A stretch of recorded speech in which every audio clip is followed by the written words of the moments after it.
Il y a une question qui a été posée par Gérian du Congo et qui va comme ceci. Pourquoi la Terre était informe et vide dès le commencement? Alors, c'est quand même une question intéressante. Pourquoi est-ce que la Terre était informe et vide depuis le commencement? Ben, ça, c'est tiré, bien sûr, du premier livre de la Bible, le livre de la Genèse. Dans le premier chapitre et au premier verset, nous lisons ceci. Au commencement, Dieu créa les cieux et la terre. Au deuxième verset, nous lisons ceci. La terre était informe et vide, et il y avait des ténèbres à la surface de l'abîme, et l'Esprit de Dieu se mouvait au-dessus des eaux. Et au verset 3, nous lisons ceci. Dieu dit que la lumière soit, et la lumière fut. Évidemment, Dieu n'a pas créé la terre informe et vide, parce que c'est tout simplement contre sa nature de créer des choses informes et vides. D'ailleurs, dans le livre du Deutéronome, chapitre 32 et au verset 4, nous lisons ceci, « Ses œuvres sont parfaites. » Alors, si ses œuvres sont parfaites, il n'a certainement pas créé la terre informe et vide. D'ailleurs, dans le livre du prophète Ésaïe, au chapitre 45 et au verset 18, nous lisons ces paroles. « Car ainsi parle le Créateur des cieux, le seul Dieu qui a formé la terre et qui l'a faite et qui l'a affermie et qui l'a créée pour qu'elle ne soit pas déserte et qui l'a formée pour qu'elle puisse être habitée. » Certaines versions disent « Il ne l'a pas créée de façon chaotique. » D'autres versions disent « Il ne l'a pas créé comme un rebut. » Encore d'autres traductions disent « Il ne l'a pas créé vide. » Lorsque nous lisons dans le livre de la Genèse « La terre était informe et vide », le verbe « était » vient du mot hébreu « yaha », Y-A-Y-A-H, qui signifie également « devenir ». Alors, on pourrait tout aussi bien lire ce verset de cette façon-ci, « La terre est devenue informe et vide. » Alors, Dieu ne l'a pas créé informe et vide, mais la terre est devenue informe et vide. Et la question que nous pouvons nous poser, c'est pourquoi la terre est-elle devenue informe et vide? Bien, nous apprenons dans les Écritures que bien avant que l'homme et la femme ne soient créés sur cette planète, il y avait tout un monde qui existait que les théologiens appellent le monde pré-adamique. Et nous comprenons par la parole du Seigneur qu'il y a plusieurs milliers, probablement millions d'années passées, personne ne peut le déterminer de façon précise, il y a eu une rébellion qui n'était pas le péché d'Adam et Ève, mais la rébellion de cet archange dont le nom est Lucifer. Nous apprenons dans la parole du Seigneur au sujet de 3 noms de créatures angéliques. Il y a Gabriel, nous avons le nom de Michel et celui de Lucifer. Michel, c'est le combattant. Lorsque vous voyez des guerres dans la parole du Seigneur, c'est toujours Michel qui va intervenir. Nous le voyons dans le livre de Daniel dans l'Ancien Testament. Et même dans le livre de Daniel, nous lisons qu'à la toute fin des temps, c'est l'archange Michel qui va se lever et combattra en faveur d'Israël, comme nous le lisons dans le 12e chapitre du livre de Daniel. Gabriel, de son côté, c'est un peu, si vous voulez, comme l'annonceur maison. À chaque fois que Dieu veut faire une grande annonce, ben c'est Gabriel qui est utilisé. C'est lui qui est apparu, par exemple, à Zacharie, le père de Jean-Baptiste, alors qu'il faisait le service à l'autel des parfums pour lui annoncer que sa femme, qui était stérile, deviendra enceinte et que l'enfant qu'elle portera sera appelé un grand prophète devant l'Éternel. Bien sûr, il s'agissait de Jean-Baptiste, mais c'est Gabriel qui est apparu à Zacharie, à la droite de l'autel des parfums, pour lui faire cette annonce. C'est Gabriel également qui a fait la grande annonce à Marie qu'elle deviendra enceinte par la vertu du Saint-Esprit et que l'enfant qui naîtra devra être appelé Emmanuel, Dieu est avec nous. Alors, c'est celui qui fait toujours les annonces, si vous voulez, l'annonceur maison. Mais Lucifer avait probablement le plus beau rôle parce que nous croyons par les Écritures par la parole du Seigneur plutôt, qu'il conduisait l'adoration et la louange dans le temple céleste, là-haut, dans le ciel. Et nous savons qu'il y a toujours eu un temple, et ce temple existe bien sûr encore aujourd'hui là-haut dans le ciel. Il est l'original de cette copie que Moïse a faite dans le désert. Vous savez, lorsque Israël est sorti du pays d'Égypte en route vers le pays promis, le pays de Canaan, à peu près 50 jours après leur sortie d'Égypte, ils sont rendus au mont Sinaï et Moïse va monter à plusieurs reprises même sur le sommet de la montagne du Sinaï. Et au cours de ses interventions avec le Seigneur sur le sommet de la montagne du Sinaï, Dieu va donner à Moïse les instructions, à savoir comment construire le tabernacle dans le désert premièrement, et ça deviendra le temple, bien sûr, plus tard à Jérusalem, qui sera construit par Salomon. Mais il va lui donner une vision sur le sommet de la montagne du Sinaï. Il va lui montrer le temple céleste. Et à 3 reprises dans les Écritures, il est mentionné « Prends bien soin, Moïse, de construire le tabernacle exactement selon le modèle que je te montre ici sur la montagne. » Alors, le tabernacle devait être construit exactement selon le modèle du temple céleste que Dieu lui a montré sur le sommet de la montagne, pour une simple et bonne raison, c'est que chaque composante, chaque facette vraiment du tabernacle, et plus tard le temple, représentait le ministère du Seigneur Jésus-Christ sous une facette ou sous une autre. Et chaque petit détail était vraiment très important, si bien que Moïse ne pouvait construire le temple comme il le désirait, ne pouvait même pas choisir les matériaux de construction, ne pouvait même pas choisir les couleurs qui seraient sur la clôture ou sur les rideaux et ainsi de suite, parce que chaque petit détail représentait une facette ou une autre du ministère que le Seigneur Jésus-Christ fera plus tard.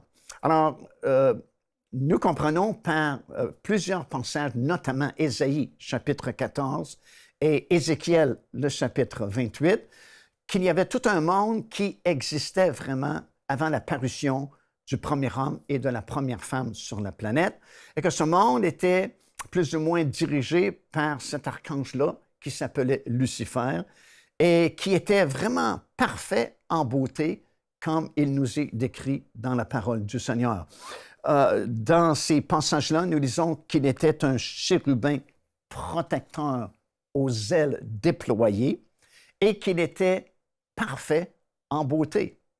Non seulement cela, mais il avait à sa disposition plusieurs instruments de musique qui sont d'ailleurs décrits dans ces passages-là de l'Écriture, autant dans Ésaïe chapitre 14 et particulièrement dans Ézéchiel, le chapitre 28, vous avez la description de différents instruments de musique qui faisaient plus ou moins partie de son corps, si vous voulez.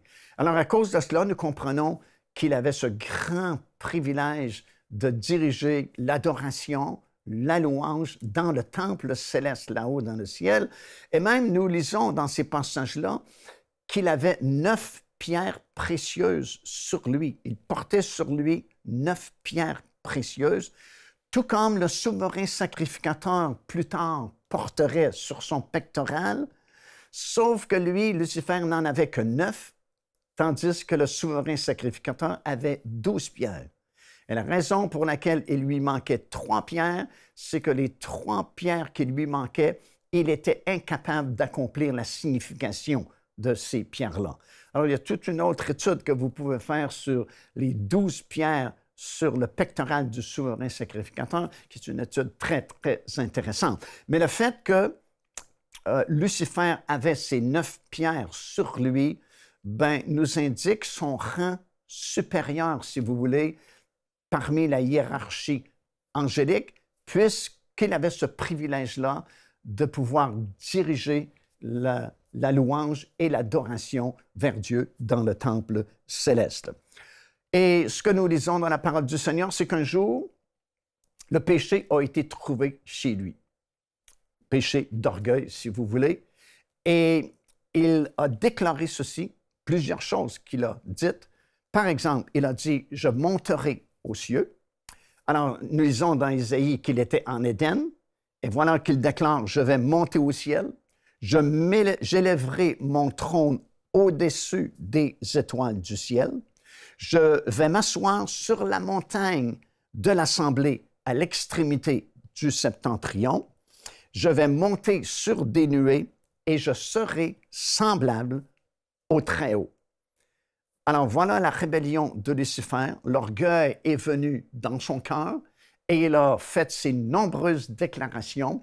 Il a voulu usurper la place de Dieu et lui recevoir l'adoration et la louange qui étaient réservées uniquement au Seigneur notre Dieu.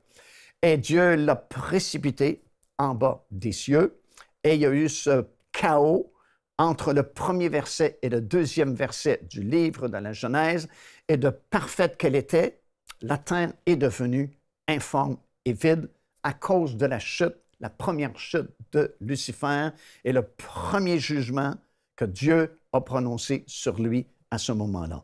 Alors, il était comme fasciné par le trône de Dieu, a voulu prendre la place de Dieu, s'asseoir, lui, sur le trône et exiger la louange et l'adoration envers lui. Et c'est la raison principale pour laquelle toutes les sociétés secrètes de notre monde moderne ont, elles aussi, cette fascination pour le temple de Salomon. Alors, regardez les différentes doctrines des sociétés secrètes et leurs aspirations, ça tourne continuellement autour du temple de Salomon. Ils ont vraiment cette fascination-là qui provient justement de cette première rébellion de Lucifer qui a voulu prendre la place de Dieu, s'asseoir dans le temple céleste et demander l'adoration.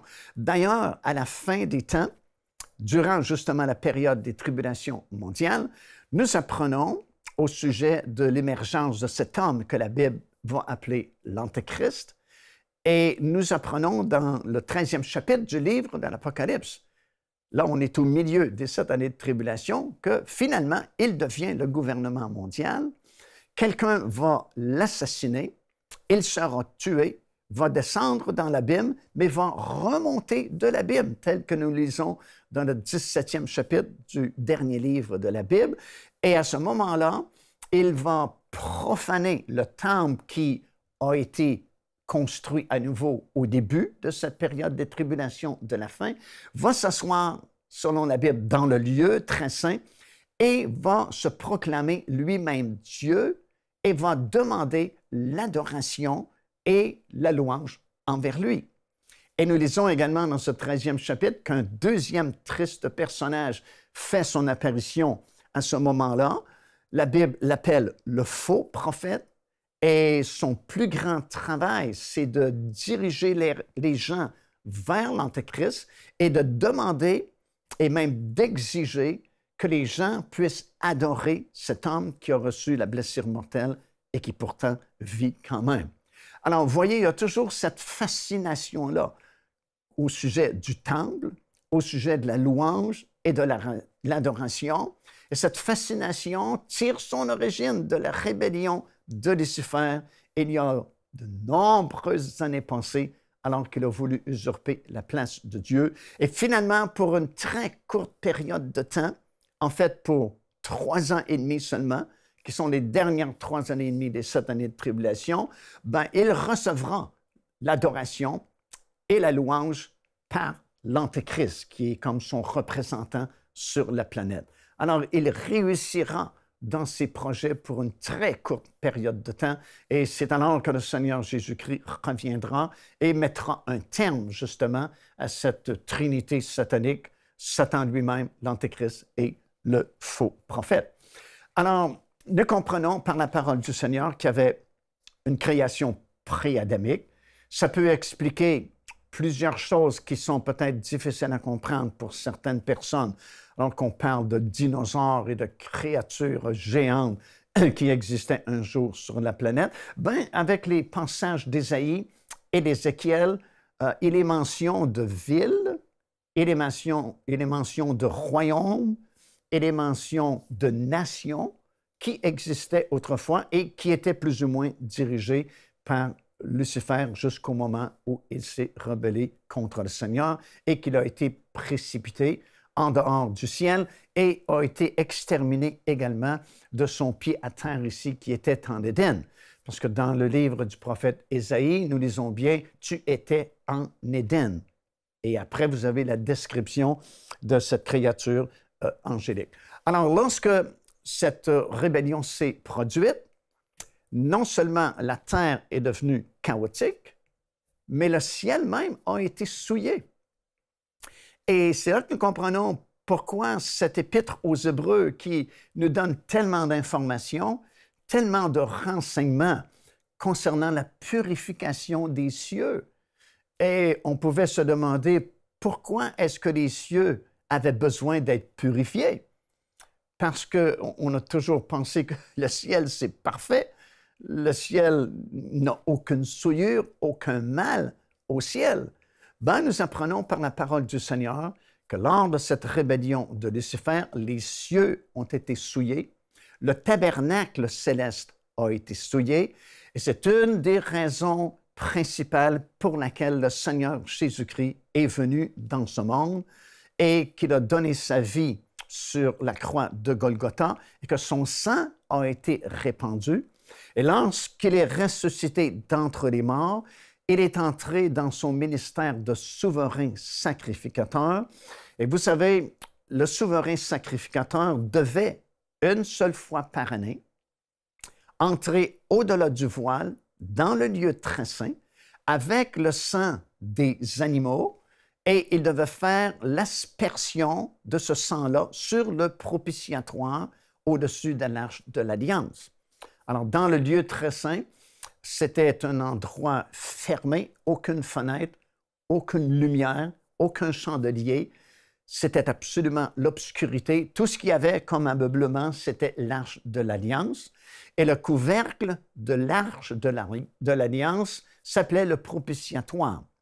Et il y avait ces deux chérubins dont les ailes étaient repliées, un peu, si vous voulez, comme les deux anges qui ont été placés au Jardin d'Éden après la chute de nos premiers parents et qui interdisaient l'accès à l'arbre de vie dans le Jardin d'Éden. Ben, vous aviez ces deux anges qui étaient aux extrémités du propitiatoire, avec leurs ailes repliées vers le centre du propitiatoire.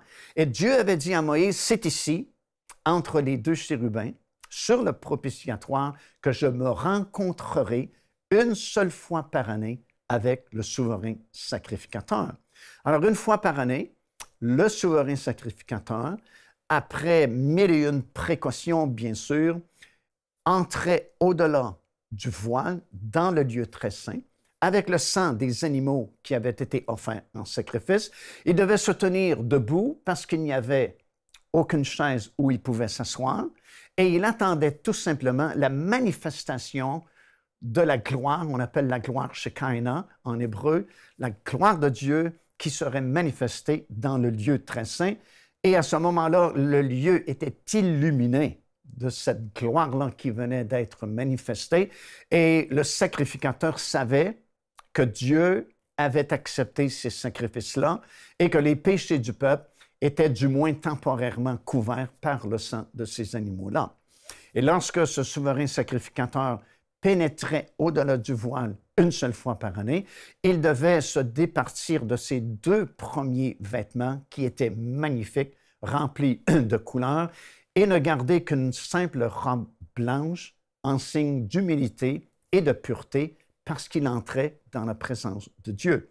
Et lorsque le Seigneur Jésus-Christ est ressuscité d'entre les morts, vous savez, ce sont les femmes qui seules sont venues au tombeau ce premier jour-là de la semaine afin d'embaumer le corps du Seigneur Jésus, parce qu'aucune d'elles ne croyait vraiment que Jésus était vivant, qu'il était ressuscité, parce qu'à ce moment-là, les disciples ne comprenaient tout simplement pas ce que ça voulait dire ressusciter d'entre les morts.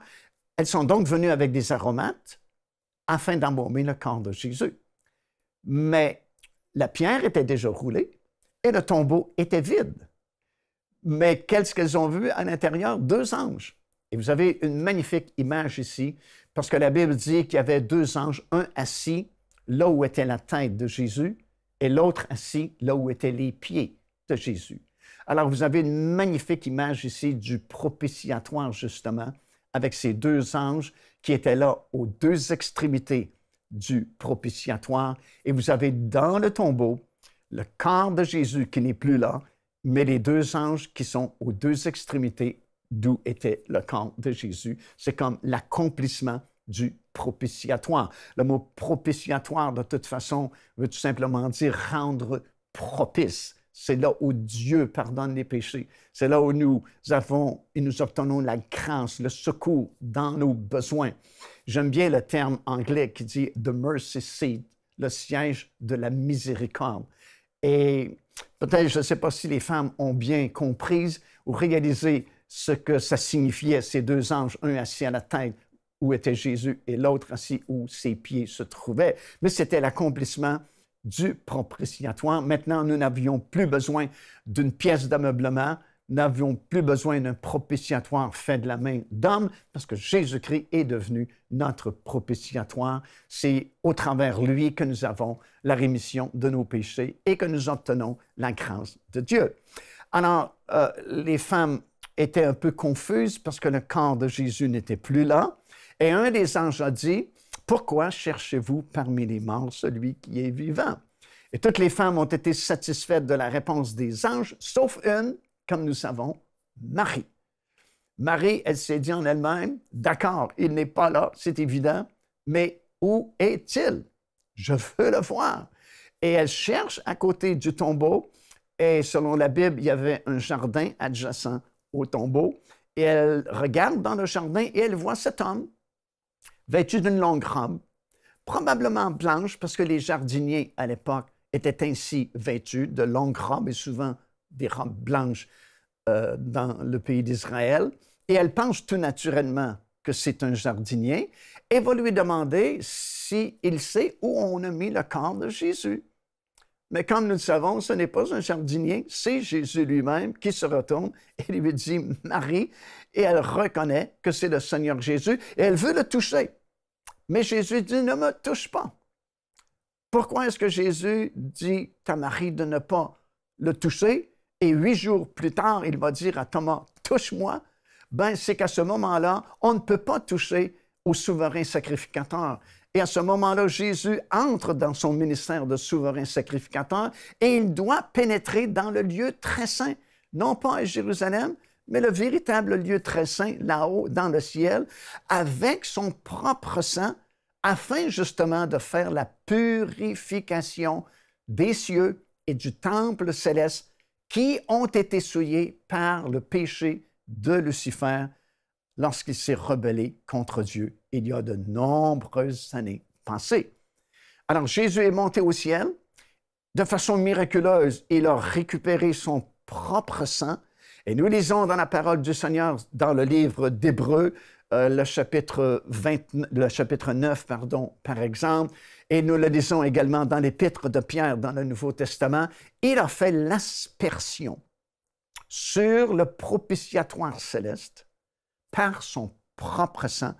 Et l'auteur de l'Épître aux Hébreux va nous expliquer avec beaucoup de détails, va nous donner beaucoup d'informations, beaucoup de renseignements concernant justement le ministère que Jésus a accompli là-haut dans le ciel, comment il a fait la purification des cieux. Et l'auteur justement de l'Épître aux Hébreux va nous expliquer que les cieux avaient besoin justement d'être purifiés parce qu'il y a eu une souillure qui avait été faite il y a plusieurs années passées. Cette souillure avait été faite par la rébellion de Lucifer. Alors, tout ça pour nous dire que le premier péché n'a pas été commis par Adam et Ève, mais il a été commis par Lucifer, et c'est la raison pour laquelle les cieux ont été souillés. Et c'est une des raisons pour laquelle le Seigneur Jésus-Christ devait venir sur cette terre, verser son sang, Bien sûr, pour chacun de nous, si nous l'acceptons comme notre Seigneur, Sauveur de notre vie, son sang précieux nous pardonne, nous lave de tous nos péchés, mais aussi afin de purifier les cieux. Et ça, aucun souverain sacrificateur humain terrestre ne pouvait le faire. Le sang des animaux n'était pas assez parfait pour purifier les cieux et purifier le temple dans le ciel. Alors voilà pourquoi nous lisons dans la parole du Seigneur que la terre est devenue informe et vide. C'est à cause de cette rébellion de Lucifer. Et plusieurs années plus tard, personne ne peut connaître le nombre d'années qui s'est écoulé entre cet événement-là et la parution du premier homme et de la première femme. Mais plusieurs années plus tard, c'est comme si Dieu a remodelé la planète qui était devenue informe et vide. Et à la 6e journée, il a créé l'homme et la femme. Et Lucifer, qui avait été déjà jugé, a eu un premier jugement parce qu'il a été précipité en dehors du ciel et en dehors d'Éden, va tenter nos premiers parents. Vous savez, probablement qu'il a pensé, si je peux simplement leur faire commettre un seul péché, ce sera fini à tout jamais. Parce que lui n'avait commis qu'un seul péché et il n'y avait pas de rédemption possible pour lui et il n'y aura jamais de rédemption possible pour lui non plus. Alors il s'est probablement dit, si je peux faire commettre un seul péché à cette étrange créature que Dieu vient de créer, un être humain, l'homme et la femme, ben, ce sera fini pour eux à tout jamais. Mais voilà que Satan ou Lucifer n'avait pas connu le côté rédempteur de Dieu. Et déjà, dès la première enfance de nos premiers parents, la parole est venue de la promesse d'un rédempteur qui viendrait dans ce monde et pourrait pardonner les péchés des êtres humains. Alors voilà pourquoi la terre n'a pas été créée informe et vide, et un jour, elle redeviendra parfaite alors que le Seigneur Jésus-Christ sera revenu. Nous espérons que cette émission vous a béni. Si vous aussi vous avez une question biblique sans réponse, envoyez-la nous par email à pasteurj'aiunequestion@enseigne-moi.com.